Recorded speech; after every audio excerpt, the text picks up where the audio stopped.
ایک معجزہ، اصحاب فیل کا واقعہ۔ امام حضور حضرت محمد کی ولادت باسعادت سے 50 یا 55 دن قبل ماہ محرم 571 عیسوی فروری کے اواخر یا مارچ کے اوائل میں پیش آیا۔ یہ درحقیقت ایک تمہیدی نشانی تھی جو اللہ نے اپنے نبی اور کعبہ اللہ کے لیے ظاہر فرمائی تھی۔ بیت المقدس اس درمے اہل اسلام کا قبلہ تھا، وہاں کے باشندے مسلمان تھے۔ اس کے باوجود اس پر مشرکین قابض ہو چکے تھے۔ 587 میں بخت نصر اور 70 عیسوی میں اہل روما بیت المقدس پر مسلط ہو چکے تھے، لیکن اس کے برخلاف کعبے پر عیسائیوں کا تسلط نہ ہو سکا، حالانکہ اس وقت یہی مسلمان کہلاتے تھے اور کعبے کے باشندے مشرک تھے۔ رحیق المختوم، صفحہ 79۔ کعبے کی حفاظت کی ذمہ داری اللہ رب العزت نے خود لی تھی۔ یہی وجہ ہے کہ بیت اللہ کو مسمار کرنے کی نیت سے آنے والے کفار کے لشکر کو چھوٹے چھوٹے پرندوں کے ذریعے کنکروں کی صورت عذاب الہی نازل فرما کر تہس نہس کر دی۔ محدثین نے حضرت کی تشریف آوری سے قبل اس عبرت ناک واقعے کو معجزہ عظیم قرار دیا ہے۔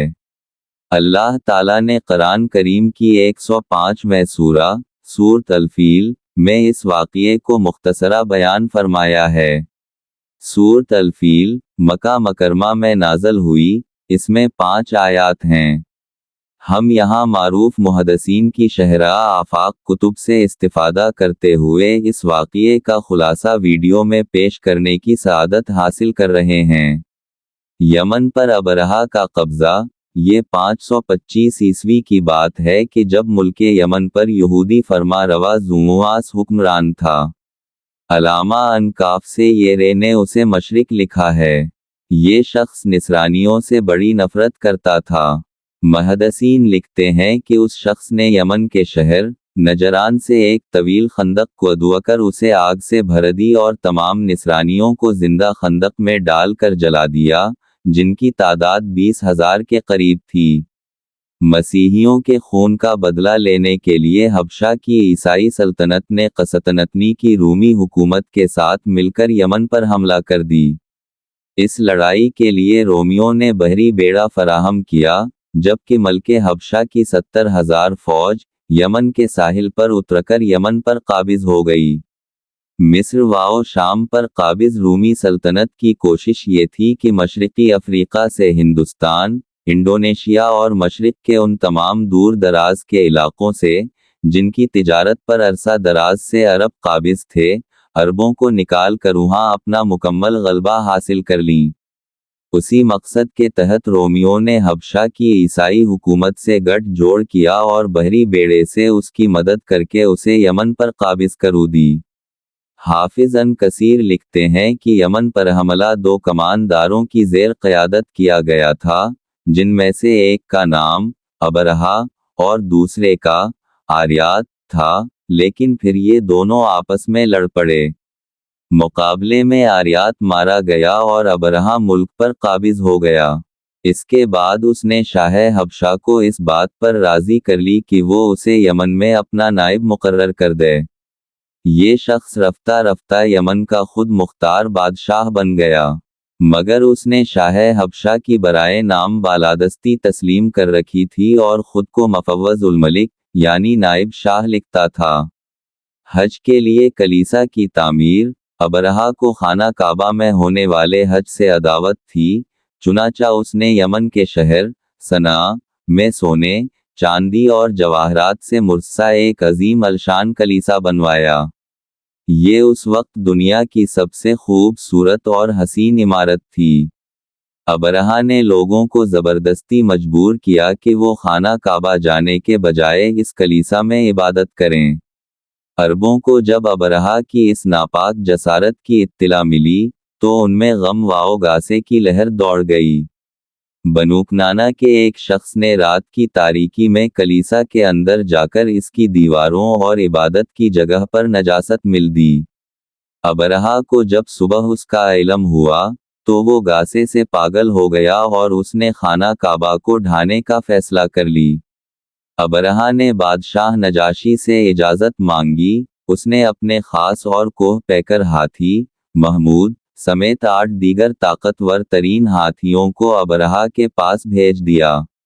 مقصد یہ تھا کہ بیت اللہ کے ستونوں میں لوہے کی مضبوط اور طویل زنجیریں باندھ کر ان زنجیروں کو ہاتھیوں کے گلے میں باندھ دیں اور انہیں ہنکا دیں، تو سارا بیت اللہ فوراً زمین پر آ رہے گا۔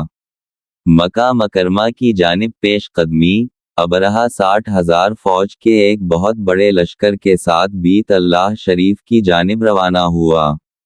فوجی لشکر کے آگے 9 یا 12 قوی ہیکل ہاتھیوں کا ریور تھا، جس پر ماہر ترین تیر انداز سوار تھے۔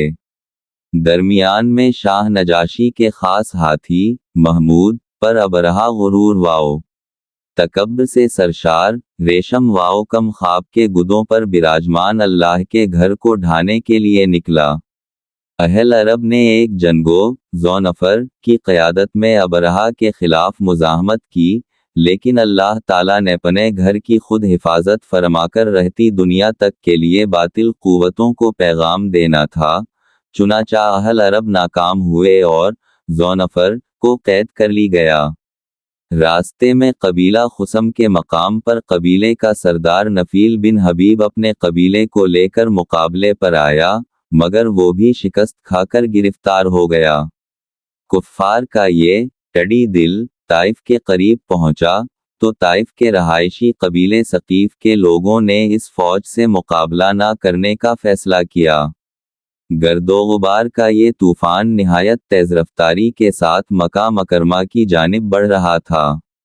بیت اللہ شریف سے 8 کلومیٹر دور مزدلفہ اور منی کے درمیان وادہ محصر پہنچ کر ابرہہ نے پڑاؤ ڈالنے کا اعلان کر دی۔ وادہ محصر میں خیموں کا شہر آباد ہو گیا۔ ایک وسیع و عریض خیمے میں ابرہہ کا شاہی تخت بچھا دیا گیا۔ لشکر کے لوگ جب فارغ ہوئے تو انہوں نے دیکھا کہ اطراف میں نہایت خوبصورت اور توانا اونٹ چل رہے ہیں۔ یہ قریش مکہ کے اونٹ تھے۔ ان لوگوں نے تمام اونٹ اپنے قبضے میں لے لیے۔